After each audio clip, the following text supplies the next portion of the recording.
نہ بتاؤں جو نماز روزے اور خیرات سے افضل ہے درجے میں؟ تو آپ صلی اللہ علیہ وسلم نے فرمایا کہ آپس میں جھگڑنے والوں کی صلح صفائی کرانا، کیونکہ جھگڑا مونڈ دینے والا ہے، دین کو، دین کی صفائی کر دینے والا ہے۔ تو اس سے آپ اندازہ کر سکتے ہیں کہ اس طرح جب ہم آپس میں بگاڑ اور فساد اور ایک دوسرے کے ساتھ ہمارے تعلقات خراب ہوتے ہیں تو آپ کیا دیکھتے ہیں، کیا ہوتا ہے؟ اب سے آپ کی سم ہو، آپ کی کسی فیملی میں، آپ کے کلیگ کے ساتھ یا کسی کے ساتھ آپ کا گرجز ہیں، آپ کی اس کے ساتھ لڑائی چل رہی ہے، تو آپ جب نماز کے لیے بھی ایون کھڑے ہوتے ہیں نا، مجھے تو خود اپنا یاد ہے، میں جب نماز میں کھڑی ہوتی نا، اے اللہ اس نے مجھے یہ کہہ دیا، اچھا مجھے وہ سامنے نظر آ گئی نا تو میں تو اس کو یہ جواب دوں گی، یعنی کہ آپ اس نماز عبادت میں بھی آپ کی مینٹل سینٹی بھی خراب ہو رہی ہوتی ہے اور اللہ سے آپ کا تعلق بھی ڈسٹرب ہوا ہوتا ہے، کیونکہ آپ کے دماغ میں وہ لڑائی اور وہ باتیں چل رہی ہوتی ہیں کہ میرے ساتھ کسی نے انجسٹس کر دیا یا میرے ساتھ کسی نے بگاڑ کر لیا، تو وہ آپ کے ذہن میں وہی باتیں چل رہی ہوتی ہیں۔ تو پھر کیا ہوتا ہے، نہ کسی اور کام میں دل لگتا ہے، اور جو نیکی بھی ہوتی ہیں وہ پھر وہ نیکی بھی اسی جھگڑے کی نظر ہو جاتی ہے، صفائی ہونا شروع ہو جاتی ہے۔ اس لیے یہ فرمایا گیا کہ مومنوں کے درمیان میں صلح کرا دو۔ آپ دیکھیں کہ آپ ایک عبادت بھی ہول ہارٹیڈلی آپ یکسو ہو کے نہیں کر سکتے اگر آپ نے کسی کے ساتھ آپ کے حقوق العباد میں کوئی کمی بیشی چل رہی ہے، کوئی جھگڑے چل رہے ہیں۔ نبی صلی اللہ علیہ وسلم نے فرمایا کہ ہر مسلمان پر دوسرے مسلمان کی جان، مال اور عزت حرام ہے، یعنی کہ جس طرح جان اس کی مارنا حرام ہے، اس کا مال چرانا حرام ہے، اسی طرح اس کی عزت کو نقصان دینا بھی حرام ہے۔ آپ نے فرمایا کہ مسلمان مسلمان کا بھائی ہوتا ہے، اس پہ ظلم نہیں کرتا، اس کا ساتھ نہیں چھوڑتا، اس کی تذلیل نہیں کرتا۔ ایک آدمی کے لیے یہی شر بہت ہے کہ وہ اپنے مسلمان بھائی کی تحقیر کرے۔ تحقیر کیا ہوتا ہے؟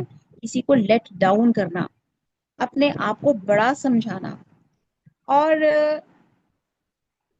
کسی شخص کے برا ہونے کی پہچان کیا ہے کہ وہ اپنے کسی مسلمان بھائی کو ذلیل کر رہا ہے۔ یعنی اللہ کی نگاہ میں ذلیل انسان کون ہے؟ جو دوسروں کو ذلیل کرنے کی کوشش میں لگا ہوا ہے۔ یہ اس بات کو کوٹ پہ یاد رکھ لیں، جب ہم دوسروں کو ذلیل کر رہے ہیں ہم اللہ کی نظر میں بھی ذلیل ہو رہے ہیں۔ بات یہ ہے کہ ہر انسان کے اندر بڑا بننے کا ایک چور چھپا ہوتا ہے کہ میری بات، میں سب سے اچھا نظر آ جاؤں، میری تعریف ہو، میں ہی سب کچھ ہو جاؤں، اور ان تمام چیزوں کی خرابی کی بنیاد یہی بنتا ہے کہ میں اچھا ہوں۔ یہ کس کے الفاظ تھے؟ انا خیر منہ، میں اس سے اچھا ہوں۔ کون بتائے گا؟ شیطان کے شیطان کے۔ بالکل 100% الحمدللہ۔ یہ شیطان کا جملہ تھا، انا خیر منہ۔ جب اللہ تعالیٰ نے بنایا تو وہ حضرت آدم علیہ السلام کو بنایا تو ان کا اچھا یہ تو مٹی سے بنا ہے اور میں تو آگ سے بنا ہوں، اور آگ جو ہے بڑی فیوریس ہوتی ہے، ہر چیز کو جلا دیتی ہے۔ اس نے کہا میں تو اس سے اچھا ہوں۔ حالانکہ آپ دیکھیے کہ مٹی میں کنسٹرکشن ہے اور آگ میں ڈسٹرکشن ہے، ٹھیک ہے؟ مٹی میں عاجزی ہے، گروتھ ہے، اور آگ میں کیا ہے؟ ڈسٹرکشن ہی ڈسٹرکشن ہے، وہ تو ہر چیز کو تباہ کر دیتی ہے۔ تو یہاں پہ اس نے یہی بات کی تھی، اور یہی چیز میں شیطان ہمیں بھٹکاتا ہے، وہ وسوسے ڈالتا ہے کہ تم اس کو ذلیل کرو، اس کو پیچھے کرو، اس کو گراؤ۔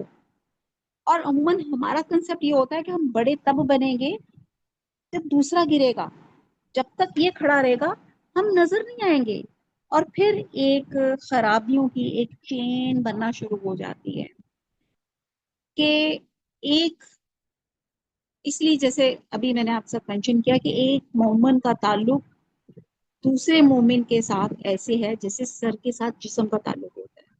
اہل ایمان کی ہر تکلیف کو اس طرح محسوس کرتا ہے جیسے سر جسم کے ہر حصے کی درد کو محسوس کرتا ہے۔ اور آپ نے فرمایا کہ مومنوں کی آپس میں وابستگی کی مثال ایسے جیسے جسم کی ہوتی ہے، جیسے ایک عضو کو تکلیف ہوتی ہے تو سارا جسم بخار اور بے خوابی میں مبتلا رہتا ہے۔ آپ نے فرمایا کہ مومن ایک دوسرے کے لیے ایک دیوار کی اینٹوں کی طرح ہوتے ہیں، ہر ایک دوسرے سے قوت پاتا ہے، اسٹرینتھ پاتا ہے۔ جیسے ایک دیوار قائم نہیں رہ سکتی جب تک سب اینٹیں ساتھ نہ ہو۔ آپ نے دیکھا ہوگا کہ وہ دیوار بڑی بھدی ہوتی جس میں کوئی اینٹ آگے نکلی ہو، کوئی پیچھے نکلی ہو، یا کوئی گیپ ہو۔ اگر ہم دوسروں کو پیچھے دھکیل کر آگے نکلیں گے تو ہم بھی خود بدنما نظر آئیں گے۔ اور یہ الگ بات ہے کہ انسان نیکی کے کام میں آگے بڑھے لیکن دوسروں کو ساتھ لے کے نہ کہ پیچھے دھکیل کے۔ ٹیم ورک کے ساتھ، کیونکہ جب ہم جماعت کے ساتھ کام کرتے ہیں تو اللہ کا ہاتھ ہوتا ہے، کیونکہ ایک شخص کے برا ہونے کے لیے کافی ہے کہ وہ ایک دوسرے کو برا ظاہر کرے اور دوسری کی برائی چاہے. تو always remember that.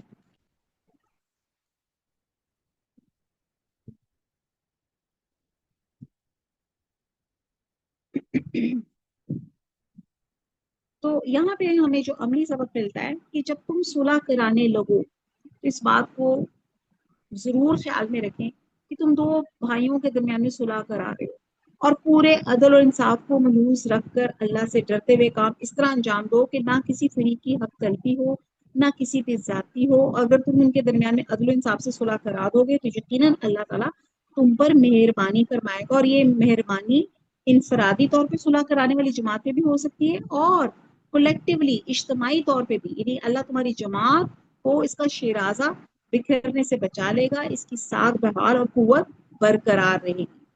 اور یہ آیت نمبر یہ جو 10 ہے، دنیا بھر کے مسلمانوں کو ایک عالمگیر برادری میں منسلک کر دیتی ہے.